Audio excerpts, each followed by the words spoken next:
పేరు చిన్నదే కావచ్చు, కానీ దీని వెనుక ఉన్న చరిత్ర మాత్రం ఒక మహా సామ్రాజ్యం.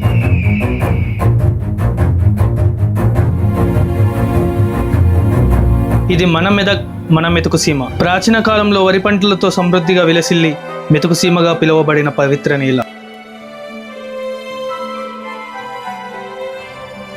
మౌర్యులు, శాతవాహనులు, కాకతీయుల ఏలుబడిలో వైభవంగా వెలిగిన చరిత్ర మనది. కొండాపూర్ తవ్వకాలే దీనికి సజీవ సాక్ష్యాలు. ప్రతాపరుద్రుడు కట్టించిన గంభీరమైన మెదక్ కిల్లా, ఆసియాలోనే అతిపెద్ద చర్చిలో ఒకటైన మెదక్ క్యాథెడ్రల్ చర్చ్.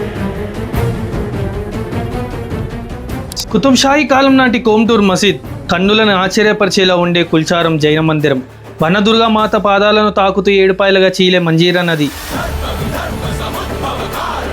పూచాద్రి కొండపై కొలువుదీనన కలియుగ వెంకటేశ్వర స్వామి, వన్యప్రాణుల నిలయం మన Pocharam wild life sanctuary, Hyderabad విమోచన ఉద్యమ పోరాట గడ్డ ఇది. విప్లవ కవి మగ్దుమ్ ముహియుద్దీన్, అన్యాయంపై తెలంగాణ గొంతుకై గర్జించిన ప్రజాగాయకుడు గద్దరన్న పుట్టిన నేల. ఇక్కడ నుంచి వెళ్లిన వాళ్ళు రాష్ట్రానికే ముఖ్యమంత్రి అయితే, ఇక్కడ నుంచి పోటీ చేసిన వాళ్ళు దేశానికే గర్వించదగ్గ ప్రధానమంత్రి అయ్యారు. తల ఎత్తి గర్వంగా చెప్పుకుందాం ఇంతటి ఘన చరిత్ర ఉన్న మనం మెదక్ నెలలో పుట్టినందుకు. ఇది మన మెదక్ మచ్చ.